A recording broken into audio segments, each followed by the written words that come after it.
బ చైనా అధ్యక్షుడు సంచలనాత్మకమైనటువంటి నిర్ణయాలు తీసుకుంటారు. మొన్ననే ఏకంగా వాళ్ళ సైనిక దళాలలో ఒక అధిపతినే అరెస్ట్ చేయడం దగ్గర నుంచి పలువురు మంత్రుల్ని అరెస్ట్ చేయించడం, వాళ్ళల్లో ఒకళ్ళకి ఉరివేశారన్న ప్రచారం ఉంది.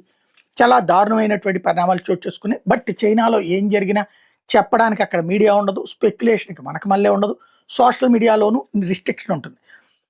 ఇప్పుడు చైనా ప్రెసిడెంట్ జిన్‌పింగ్ తాజాగా సొంత మంత్రి, విద్యుత్ శాఖ మంత్రి, ఎనర్జీ మేనేజ్మెంట్ మినిస్టర్ వాంగ్ జియాంగ్‌జీని తాజాగా మంత్రివర్గం నుండి తొలగించాడు. ఆయన మీదన విచారణ చేసినటువంటి ఒక ప్రత్యేక బృందం అతను అవినీతికి పాల్పడ్డాడని చెప్పి అధ్యక్షుడికి నివేదిక ఇవ్వడంతో ఆయన తొలగించి పక్కన పెట్టాడు. చైనాలో కమ్యూనిస్టు పార్టీ ప్రభుత్వమే సుదీర్ఘం, అసలు ఇంకొక పార్టీనే లేదు. అట్లాంటి పార్టీ వాళ్ళు అవినీతికి పాల్పడుతూ ఉండటం, తరచూ ఇలాంటి ఇన్సిడెంట్ జరుగుతూ ఉండటం అన్నటువంటి జిన్‌పింగ్ పెద్ద సమస్యగా మారుతుంది.